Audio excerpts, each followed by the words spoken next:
Hello and welcome back to Sean in the Shed. And joining us on the show today is Laura Knight, all the way from Aylesbury down in Buckinghamshire in the south of England. Laura, welcome to the show. Thank you so much, Sean. Lovely to be with you today. And we're going to be talking about AI in education. But before we get started, perhaps you can introduce yourself, where you're from, your early education, and how you ended up in the world of AI in education, I guess. Yeah, absolutely. Delighted. So I am a former teacher of 20 odd years, originally a linguist, but benevolently adopted by the computer scientists in the end. And I've done a lot of work in leadership on digital strategy, particularly thinking about things like one-to-one devices, digital learning, and sort of raising the bar in terms of accessibility and inclusion, and also thinking about how we can best blend learning in digital and analog ways.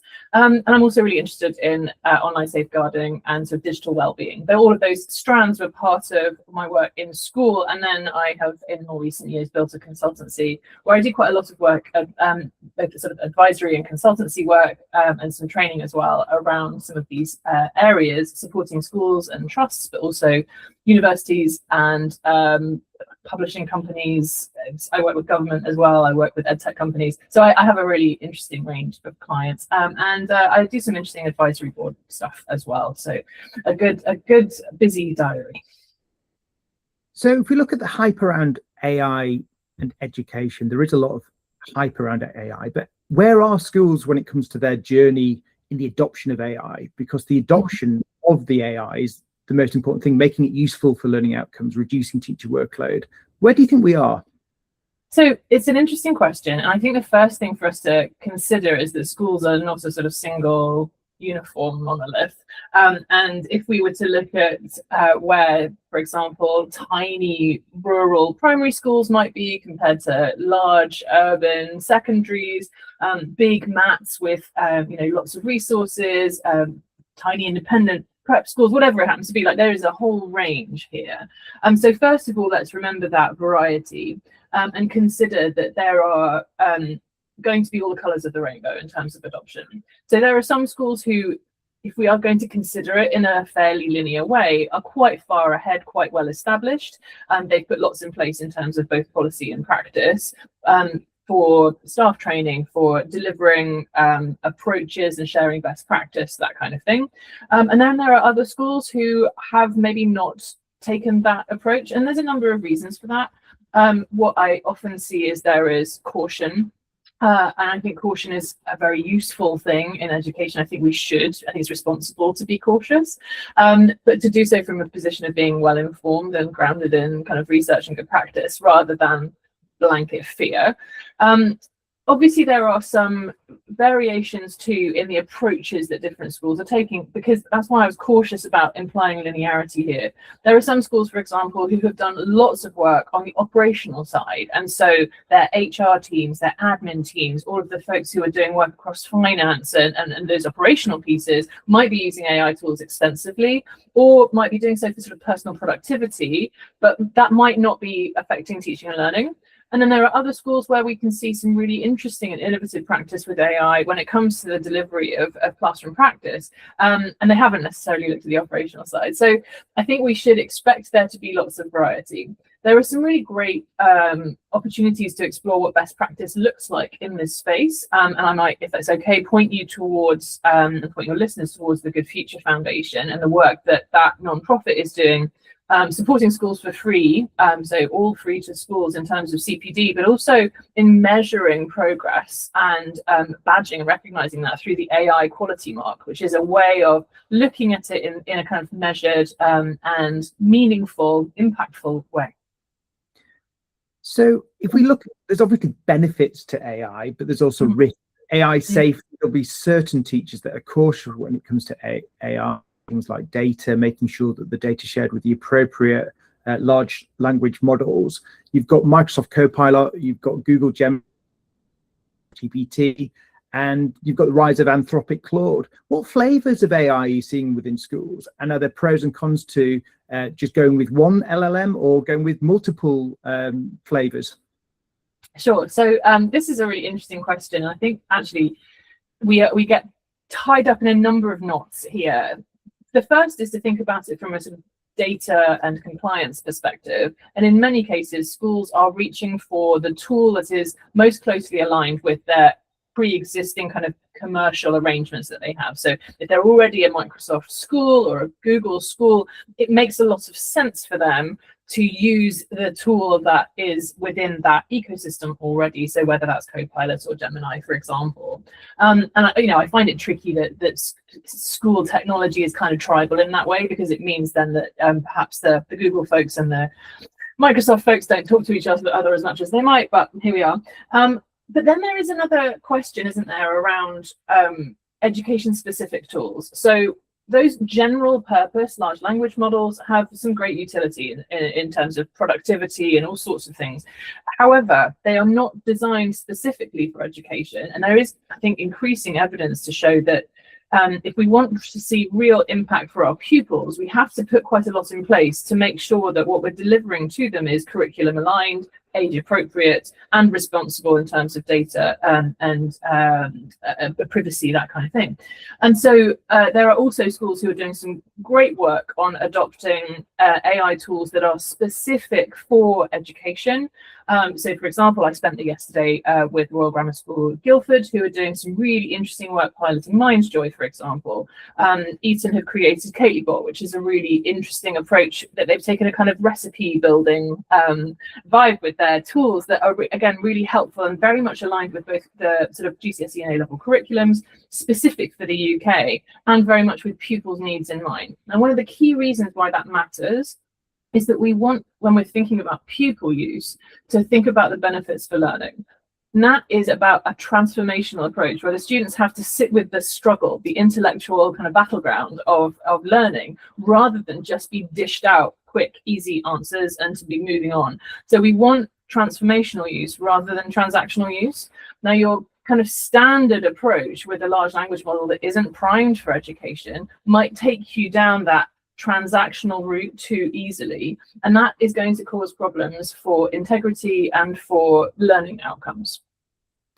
I mean, personally, I tend to flip between ChatGPT and Gemini, but do you think it's better to go all in on one platform where the memory and all your data is, or is it good to have a safety blanket and an insurance policy just in case one of the LLMs doesn't agree with your personal values and they start doing things that right? And this is a really it's a very interesting point. So for those folks who are listening to this kind of in the present moment, you will no doubt be aware of some challenging questions around values alignment, shall we say, with some platforms right now who are choosing to allow their tools to be used in ways that are, for example, involved in military technology. And I think it's right that we should take a principled approach of a sort of values alignment question around what we feel most works for us in terms of what we believe.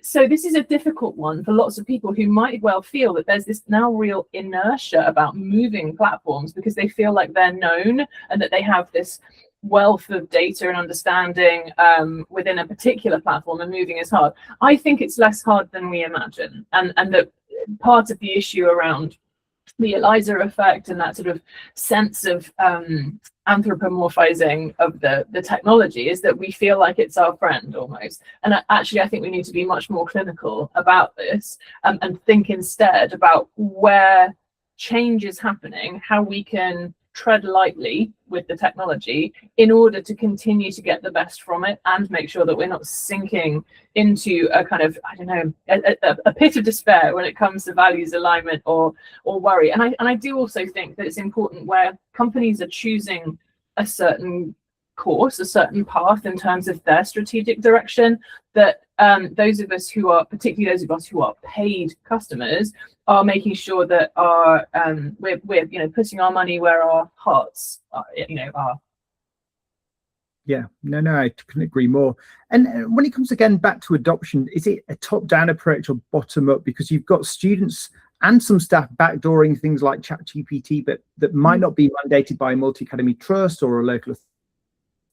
And then you've got the students that quite often there's computer whiz kids out there that are really willing adopters of this new technology and perhaps surpassing the capabilities of many of the teachers that are actually teaching them.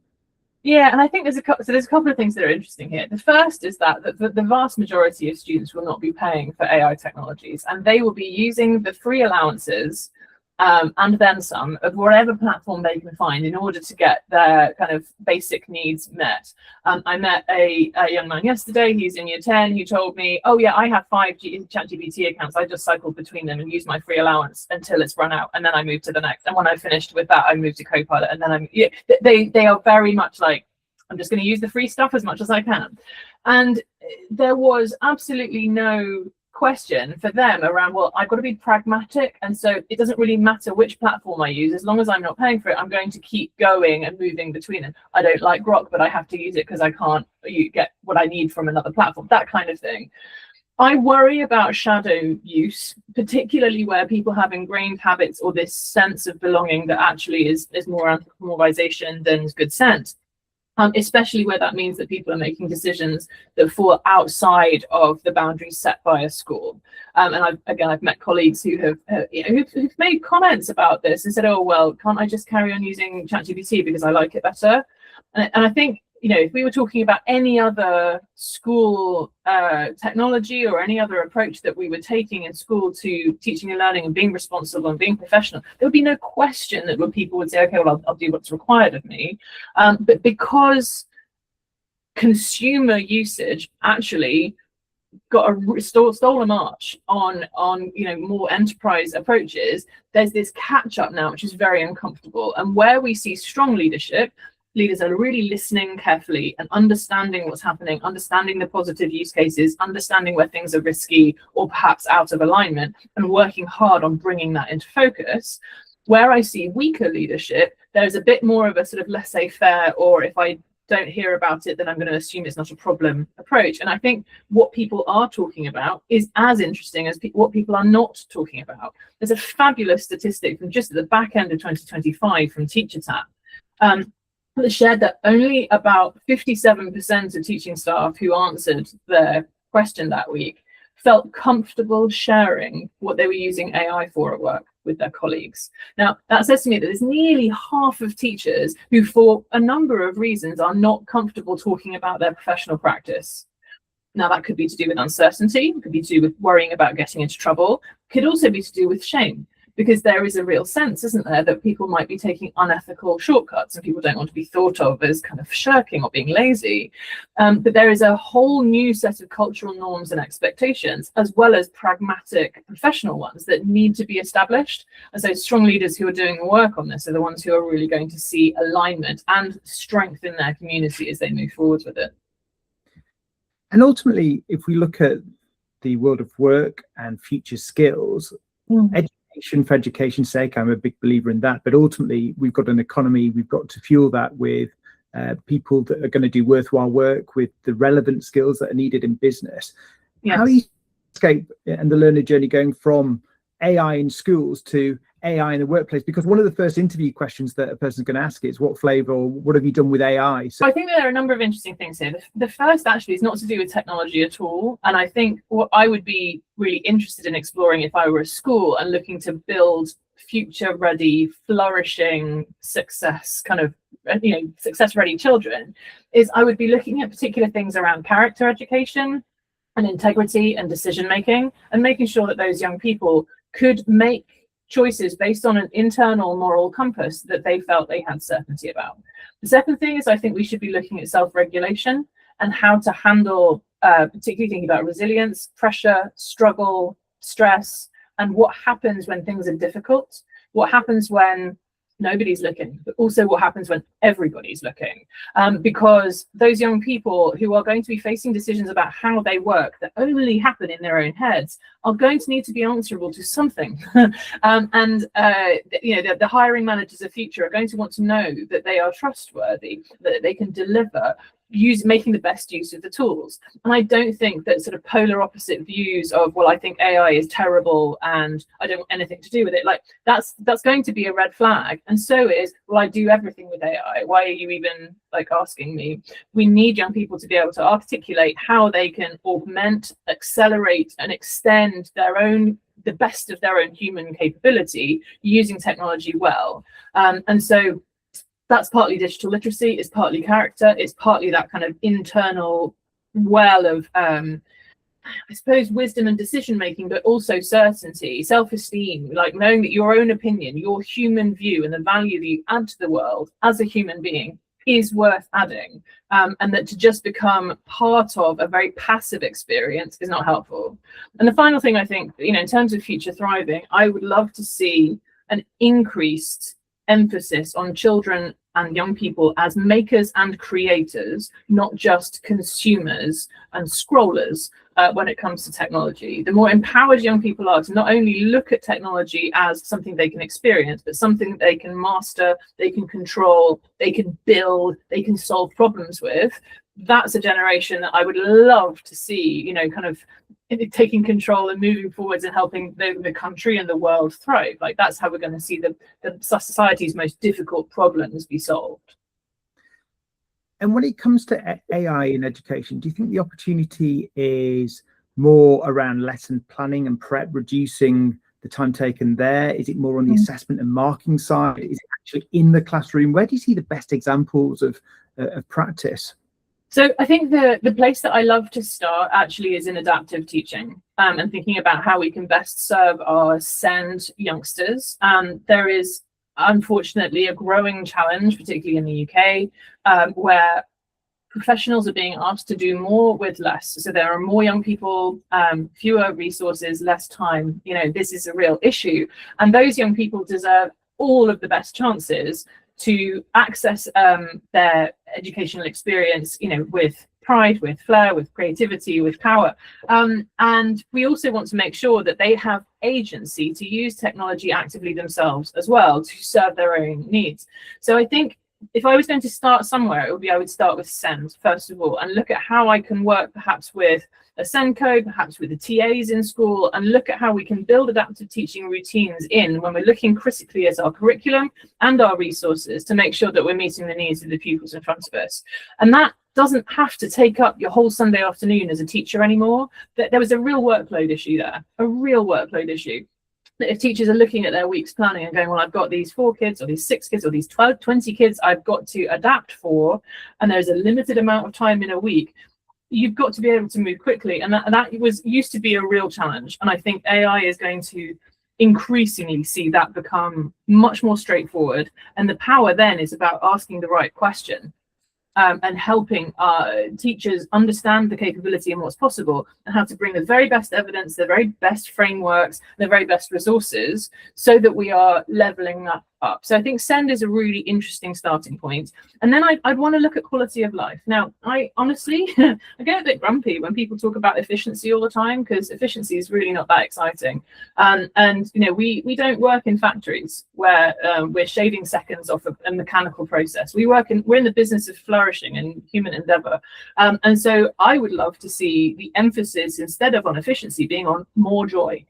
More joy for teachers, more joy for students, more satisfaction, more engagement, more enjoyment, more creativity, more opportunity for personal interest, for flair, that kind of thing. And so where AI can help us as a profession to level up the experience out of page 46, exercise 3, and into something that's memorable, that's powerful and impactful for individuals, that's what's golden. And I think the more that we can do that for teachers, the more we can help to perhaps challenge some of those workload issues. If there's less drudgery and more creativity, more spark, more smiles, I think that there's a recruitment and retention kind of prerogative to look at it that way as well. So yeah, efficiency, yeah, fine, but we can do better.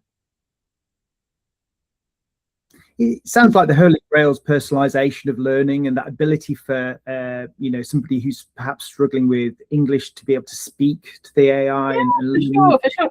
But I will say one thing about that, Sean, that personalization was one of the sort of totemic phrases that was thrown out into the world really extensively, especially when sort of large language models started making their way into education.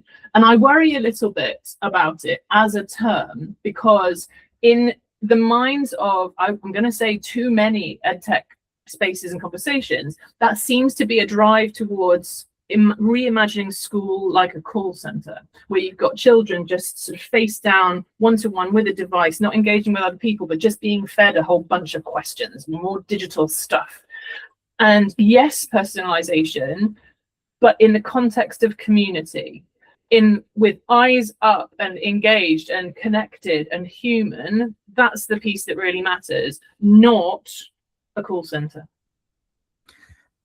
As we bring the conversation to an end, how do you think schools and teachers are going to change in the next 3 to 5 years? Because, you know, there's many people saying that white collar work is going to be reduced, you know, the headcount and the staffing numbers are going to go down by as much as 50%. That would have profound effects on the economy. How do you think teaching and learning is going to change in UK schools and more globally with the adoption of AI, both in a positive and perhaps sometimes in a negative way?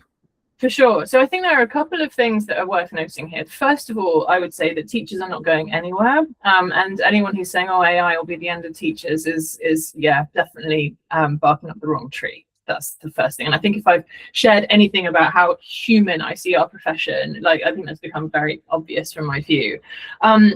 So the first thing is to say that the role of the teacher and of leadership in school, I don't think is going anywhere.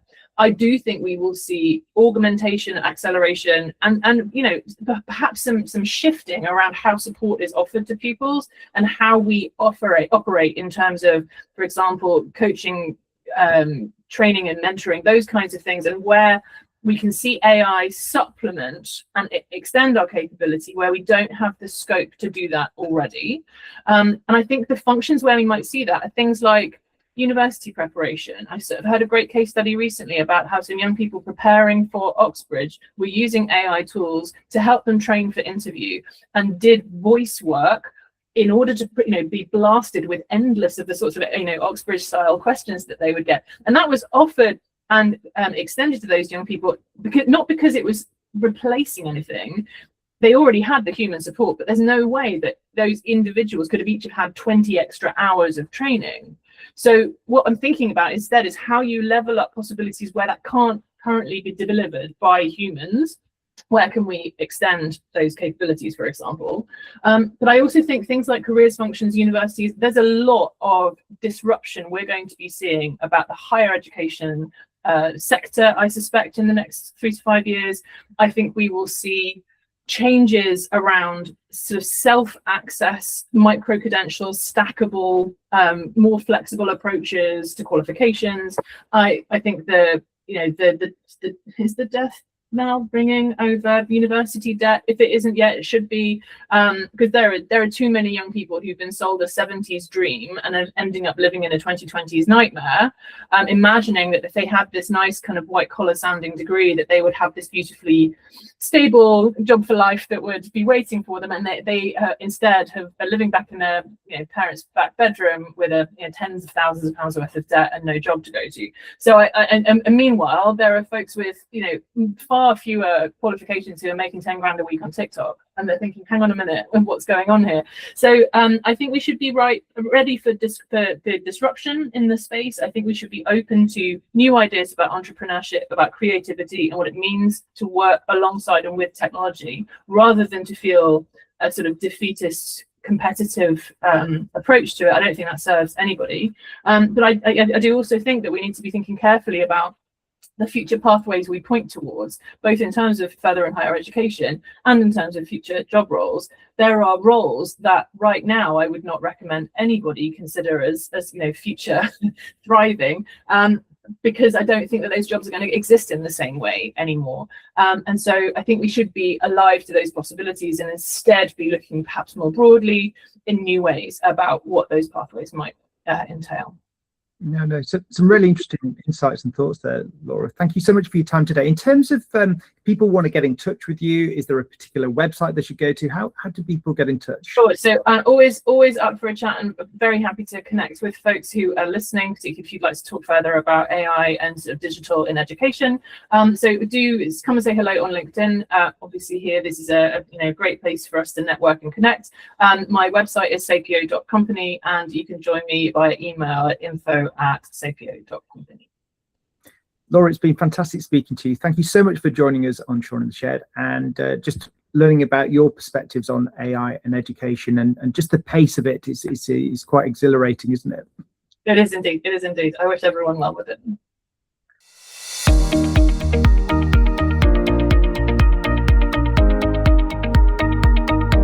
In the shed.